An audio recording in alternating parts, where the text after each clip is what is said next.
నేను doctor Vamshidhar Reddy, orthopaedic surgeon. ఇవాళ ఒక టాపిక్ గురించి మాట్లాడదాం మనం. ఇది ఏంది అంటే చాలా కామన్ మిస్కన్సెప్షన్ అండి చాలామందికి. ఏంటంటే జిమ్కి వెళ్ళి వెయిట్స్ ఎత్తితే పిల్లలకు హైట్ తగ్గిపోతుందా అని. సో పిల్లలకు కాదు, పెద్దోళ్ళకి కూడా జిమ్కి వెళ్ళి వెయిట్స్ ఎత్తితే హైట్ తగ్గుతుందా, లేదంటే పెరిగే హైట్ ఆగిపోతుందా అంటే దీనికి 2 ఆన్సర్స్ ఉన్నాయండి. నేను చెప్పాలనుకుంటే ఒక జోక్ లెక్క. ఒకటి షార్ట్ ఆన్సర్ ఇస్ నో.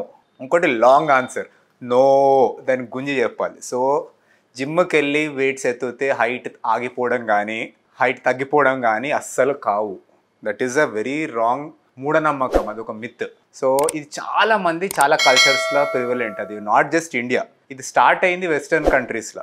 చాలా మంది వెస్టర్న్ కంట్రీస్లో కూడా ఇది నమ్ముతారు. అంటే ఇది ఎందుకు వచ్చింది అంటే, ఎందుకు ఎగ్జాక్ట్లీ ఈ నమ్మకం ఉంది అనే దానికి ఎన్నో రీజన్స్ ఉన్నాయి. కానీ ఒక మెయిన్ రీజన్ ఏంటి అంటే, ఒకప్పుడు కాలంలో లైక్ ఒక 100-200 ఇయర్స్ బ్యాక్ డాక్టర్స్కి చాలా ఎక్కువ నాలెడ్జ్ లేని కాలంలో, రీసెర్చ్ ఎక్కువ లేని కాలంలో కొందరు డాక్టర్స్ ఏం నోటీస్ చేశారు అంటే, పిల్లలు ఎవరైతే ఉన్నారో ఎంతోమంది ఆ టైంలో పిల్లలు చాలామంది స్కూల్కి వెళ్ళకపోతుండే. సో మెజారిటీ ఆఫ్ పిల్లలు ఫ్యాక్టరీస్లో కానీ పొలాలలో కానీ వర్క్ చేస్తుండే.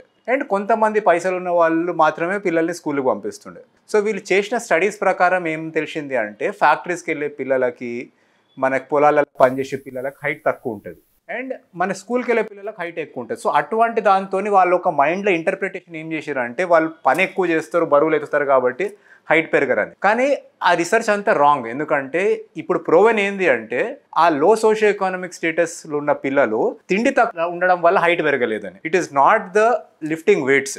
సో వాళ్ళు బరువులు ఎత్తడం వల్ల హైట్ పెరగడం ఆగిపోయినట్టు కాదు. వాళ్ళకి డైట్లో ప్రోటీన్ తక్కువ, క్యాలరీస్ తక్కువ ఉన్నందువల్ల హైట్ పెరగలేకపోయినారు. అందుకని వాళ్ళు ఇంటర్ప్రిట్ చేసింది స్టడీస్లలో పెట్టి, దాంతో మొత్తం పాపులేషన్లో అటువంటి నమ్మకం ఒకటి కలిగింది. మనకి ఇండియాకి వచ్చింది మన through British people or Americans. ఆడి నుంచి ఇండియన్ పాపులేషన్లో కూడా చాలా మంది ఇది నమ్ముతారు. సో ఇది 100% ఫాల్స్ అండి. వెయిట్స్ ఎత్తడం వల్ల హైట్ తగ్గడము, హైట్ గ్రో కాకపోవడం అనేది కాదు. ఇన్ఫాక్ట్ ఎన్నో స్టడీస్ ఉన్నాయి వేర్ ఆ వెయిట్ ట్రైనింగ్ అనేది బోన్స్ కి చాలా బెనిఫిషియల్. మనకి ఏంటంటే, మనకి ఏవైతే బోన్ స్ట్రెంగ్త్ ఉంటుందో, మనకి వెయిట్స్ ఎత్తడంతో బోన్ స్ట్రెంగ్త్ ఒకటి, బోన్ డెన్సిటీ ఒకటి, మజిల్ మాస్ ఒకటి, ఇవన్నీ ఇంప్రూవ్ అవుతాయి. యాక్చువల్లీ హైట్ కూడా ఇంప్రూవ్ కావచ్చు. సో హైట్కి #1 కంట్రిబ్యూటింగ్ ఫ్యాక్టర్ ఏంటంటే, most important factor is genetics. ఇద్దరు పేరెంట్స్ హైట్, ఫ్యామిలీలో నడిచే హైట్ ఒకటి. Next thing nutrition. మన డైట్లో ప్రోటీన్ ఎంత ఉంది, మన క్యాలరీస్ ఎంత ఉంది. సో ఇవి ఎస్పెషల్లీ 2 గ్రోత్ స్పర్ట్స్ వస్తాయి. ఒకటి వెరీ ఎర్లీ చైల్డ్హుడ్లో, ఇంకోటి ప్యూబర్టీ టైంలో. ఈ టైంలో న్యూట్రిషనల్ ప్రొఫైల్ అనేది చాలా డిసైడ్ చేస్తుంది మనకు హైట్ ఎంత అవుతుందని. సో ఈ వెయిట్ ట్రైనింగ్ వల్ల వచ్చే ఏమైనా డిసడ్వాంటేజెస్ ఉన్నాయా చిల్డ్రన్ కంటే, అవి కూడా మాట్లాడదాం. ఎందుకంటే ఏదో ఒకటి 100% మనకి బెనిఫిషియల్ అని కాదు, కానీ నేను చెప్పడం ఏంటంటే 99% బెనిఫిషియల్ ఎక్సర్సైజ్ చేయడం పిల్లలకి. సో ఏదైతే మిస్టేక్స్ కావచ్చు ఏంటంటే, ఫస్ట్ థింగ్ ఏంటంటే, పిల్లలకి అడల్ట్స్కి ఉన్నట్టు హార్మోన్స్ ఉండేవి సో ప్యూబర్టీ కన్నా ముందు. సో అందువల్ల వెయిట్ ట్రైనింగ్ వల్ల అడల్ట్కి వచ్చిన రిజల్ట్ మనం ఎక్స్పెక్ట్ చేయాలి. ఒక అడల్ట్ అనేట ఆయన కొన్ని ఇయర్స్ ట్రైనింగ్కి 100-200 కిలోస్ ఎత్తున్నాడు అంటే పిల్లలు అంత ఎత్తారు. సో ఎందుకంటే వాళ్ళకి ఆ హార్మోనల్ ప్రొఫైల్ ఉండదు, ఆ బోన్ డెన్సిటీ ఉండదు న్యాచురల్గా. సో పిల్లలను అంత గట్టిగా పుష్ చేయవద్దు మనం వెయిట్స్ ఎక్కువ ఎత్తనీకి. అండ్ ఇంకోటి ఏంటి అంటే, పిల్లలకి ఇంజురీస్ కావడం ఇంకా చాలా కామన్గా అవుతాయి. ఎందుకంటే బోన్ డెన్సిటీ తక్కువ ఉంటుంది, పిల్లల గ్రోత్ ప్లేట్స్ ఉంటాయి. సో ఆ లిగమెంటస్ అటాచ్మెంట్స్ అవల్స్ కావడం, అంటే బోనీ అవల్షన్స్ కావడము, మనకి లిగమెంట్స్ ఇంజూర్ కావడం పిల్లలు ఇంకా ఎక్కువ కామన్గా అవుతుంది విత్ తక్కువ ఫోర్స్. అంటే కంపారిటివ్లీ తక్కువ ఫోర్స్తో కూడా బోన్ ఇంజురీస్ కావచ్చు. ఇంకోటి రిపీట్ గ్రోత్ ప్లేట్ ఇంజురీస్ కావచ్చు. అపోఫైసిస్ అని ఉంటాయి కొన్ని చోట్ల, టిబియల్ ట్యూబరాసిటీ దగ్గర, హీల్ దగ్గర. అపోఫైసిస్ ఇరిటేట్ అయ్యి ఎక్స్ట్రా బోన్ ఫామ్ అవుతుంది. సో అపోఫైసైటిస్ కావడం కూడా పిల్లలలో కామన్గా అవుతుంది compare to adults.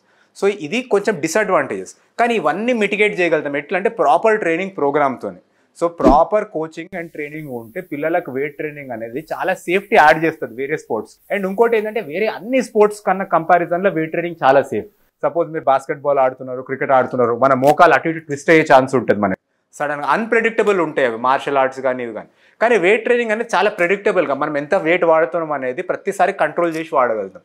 So proper coaching and guidance కింద నో ఈగో లిఫ్టింగ్ అండి. ఈగో లిఫ్టింగ్ అంటే ఏంటి అంటే, మీకు వచ్చే వెయిట్ కన్నా కూడా చాలా ఎక్కువ ఎత్తడం విత్ కంప్లీట్లీ రాంగ్ ఫాల్టీ టెక్నిక్తో. సో ఇది మన ఇండియన్ జిమ్స్లలో ఆర్ వరల్డ్ వైడ్ కూడా చాలా జిమ్స్లో ఇది చాలా కామన్గా చూస్తాం. కంపీట్ చేయని వాళ్ళు రోజు వచ్చి వాళ్ళు ఎత్తే కెపాసిటీ కన్నా కూడా ఎక్కువ ఎత్తనికి ట్రై చేయడం, అండ్ దానివల్ల ఇంజూర్ కావడం. సో ఇటువంటి ఇంజురీస్ పిల్లలలో కూడా చాలా కామన్గా అవుతాయి. సో ఒక కోచెస్ ఎవరైతే ఉంటారో, ఒక వెయిట్ ట్రైనింగ్ ఒక యాక్సరీ లెక్కనే వాడాలి. అంటే రెగ్యులర్ స్పోర్ట్కి అది ఒక సపోర్టివ్ లెక్క. అదే వెయిట్ లిఫ్టింగ్ కానీ పవర్ లిఫ్టింగ్లో కానీ కంపీట్ అవుతున్నా కూడా పిల్లల ఒక లిమిట్స్ తెలుసుకోవాలి. అంటే ఇంజురీ రిస్క్ ఎక్కువ ఉంటుందని వాళ్ళని అంతగా పుష్ చేయవద్దు టిల్ ప్యూబర్టీ క్రాస్ అయ్యే వరకు, గ్రోత్ ప్లేట్స్ క్లోజ్ అయ్యే వరకు. కానీ I suggest my personal opinion as a doctor కానీ and as somebody who regularly goes to gym, weight training మనకి resistance training in some form ఒక పిల్లలు చేసే వాటిలల్లో one of the best habit కావచ్చండి. ఎందుకంటే ఎన్నో బ్యాడ్ థింగ్స్ మీరు పిల్లలకి చేయిస్తున్నారు విత్ నో రిస్ట్రిక్షన్. లైక్ వాళ్ళు అన్లిమిటెడ్గా వీడియో గేమ్స్ ఆడుతున్నారు, అన్లిమిటెడ్గా ఇన్స్టాగ్రామ్ చూసి రీల్స్ చేస్తున్నారు,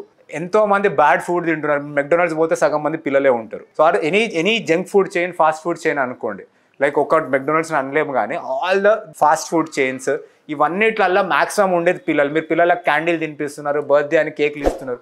ఇవంతా బ్యాడ్ హ్యాబిట్స్ మీరు చేసి ఒక వెయిట్ ట్రైనింగ్ చేసి ఒక గుడ్ హ్యాబిట్ని మీరు అనవసరమైన భయంతోనే ఆపకండి. సో వెయిట్ ట్రైనింగ్ అనేది or any form of exercise అనేది ఏ ఏజ్ గ్రూప్లోనైనా ఫ్రమ్ 0 to 100 ఏ ఏజ్ గ్రూప్లోనైనా బెనిఫిట్ ఉంటుంది, ప్రొవైడెడ్ ప్రాపర్ గైడెన్స్ కింద చేస్తే అండ్ ప్రాపర్ టెక్నిక్ పరంగా చేస్తే and proper progressive overload rest and న్యూట్రిషన్తోనే వెయిట్ ట్రైనింగ్ అంతా one of the best habits అండి. ఏ ఏజ్లో కానీ ఏ పర్సన్కైనా కానీ. సపోజ్ మన కాళ్ళు ఇరిగిన మనిషికి కూడా చేతులకు వెయిట్స్తో ఎక్సర్సైజ్ చేయగలుగుతారు.